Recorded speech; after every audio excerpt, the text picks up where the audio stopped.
No, Jane, I go to Barnes Judy's too, but Nobles. I like the big He gives those potpourri big of corporate books. bookstores his business. I tell him. Well, plus I'm a Wait. stillborn author, so I actually like to see the living commerce of books, you know. Stillborn author. Well, I am. My little books are written, and then I very carefully and promptly place them in their literary coffins. That's about how it is, you know, with the possibility that someday they'll be exhumed. Well, that's what After Pinkman's job is to do. Yeah, right. He's too goddamn gonna market his self-obsessed. uncle's books. That's gonna be He's like Ed. That'll Go be to his, creative writing class, Miney. That'll be his life mission. Go to the conferences, Miney. Make connections, Miney. You don't march in a detached formation. We're either a group or we're nothing. Divided we fall. Jane, come here. Yeah, Uncle Pop and Uncle Nelson. That was a long time ago. That was before my father and mother ever got divorced, you see.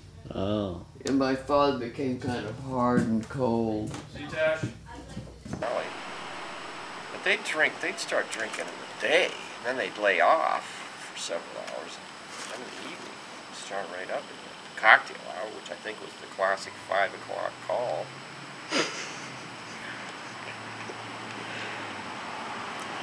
I mean, my father, you know, he'd hear the noon whistle in San Francisco, and he'd go trotting off to the kitchen, make his first martini of the day. Oh, I do. Because no, you have to follow your own heart in a way. oh, I don't think it should be contractual. I think obligated. once you take it upon yourself to have a family, to have children. But Tash, We were no, a split up. I felt it, and you invited. we were a split up family anyway. Huh? We were a split up family anyway. I was gone when I was 8, and you and Tash, Yeah, you and we'd Mom come lived in home New for York one. holidays, and it was basically Mom, Pop, and you and me. But once Nancy and her family entered the scene, you've got to admit the whole atmosphere changed. Tash, Pop used to come down to Monterey when I lived there in that house with Lindbergh, and he wouldn't even bother to stop by and visit me. He'd go directly to Nancy's, and I found out he took Nancy and her kids on his picnic, and I didn't even know he was in town. I mean, the guy, his little fatherly instinct was non-existent, you know. I know. And in a way, it was a betrayal. But once they came into our house, and she took over, it was a whole, Pop became a whole different ball game to deal with. Yeah, but I don't blame him, really. I mean, He had his own life to live, you know. huh? He had his own life to live. Little logs never burn down. Right, they're artificial. They never do. No. Why? Well, they're not real wood. Oh.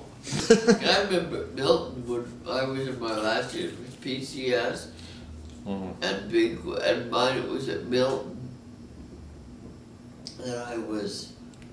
Mine it was always threatening he was gonna run away. Yeah, I had about 3-4 weeks to go my sophomore year, my But he last year did. at Milton. And yeah, I called you up. You ended Said up graduating from Milton, didn't No, I left after my sophomore year. you? You didn't? I didn't graduate from Milton. I graduated from Charles Wright. Oh, then they took you back to Charles, right? Yeah. Fugitive and Run for Your Life with Ben Gazzara. That was Monday night, The Fugitive was Tuesday night. I never enjoyed television so much my senior year in high school. Because I was on the edge, you know, I thought, oh shit, I was a senior, they were trying to throw me out of school. Cats were slipping and sliding and sprinting on their little sheen of thin ice. They could have fallen through, so I identified with The Fugitive and with Ben Gazzara. These suave cats with some nice looking dames around them. All I had was pictures of models in the New Yorker to gaze at. But you'd started out at Charles Wright, right? Yeah. Now, for all the stupid reasons, my father decided that. Do you remember exactly why Pop sent you to Milton? Well, he had gone there. Huh? He had gone there. What? He met your English tutor at Charles Wright, and he said, "Oh, what are you having the boys study this year, this semester?" And the tutor said, "Well, right now we're studying Chaucer instead of Chaucer."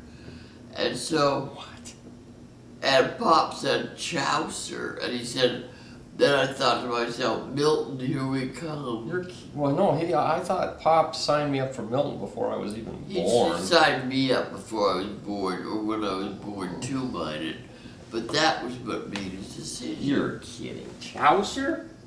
I don't remember studying Chaucer. No, that your teacher at the English teacher, Charles Wright? Yes, at Charles Wright said Chaucer or Chaucer. Oh, God. So Pop made this decision right away that you were to go to Milton, where they would never make such a faux pas.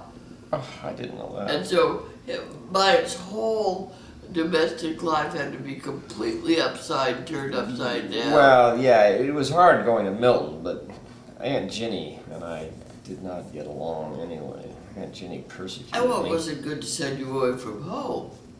It wasn't good to send you away from home. Well, I used to beg him. It was ridiculous. The day he would be leaving Tacoma on one of his little summer visits. No, it was ridiculous. The first few years I used to beg him to take me back to Will's. Jean was disheartened. The boy had started to cry at breakfast, making everyone tense. We're all sorry to see him go, honey, Lou said. Wish you could stay a few more days, Jean. So do I. It's been a hell of a lot of fun, it really has. Wish I could stretch it out a few more days. Duty calls, I'm afraid.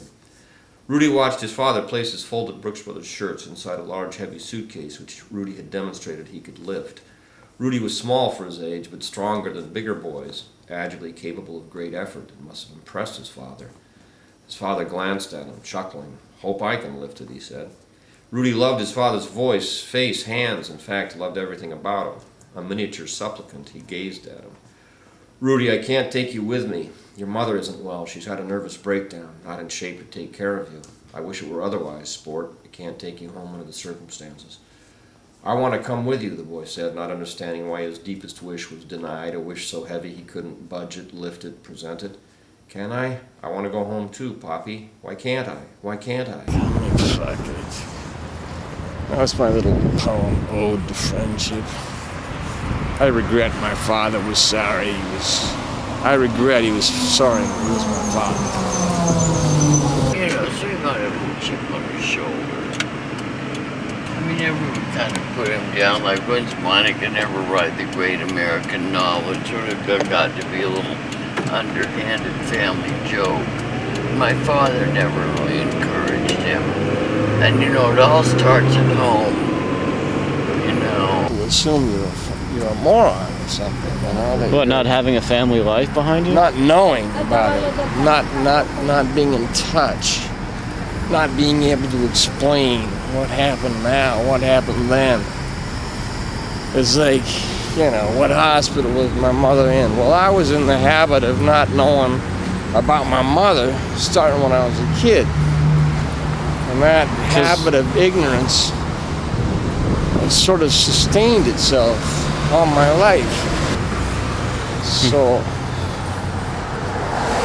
it's like I'm sort of habitually oblivious to everything in the world, in life, you know.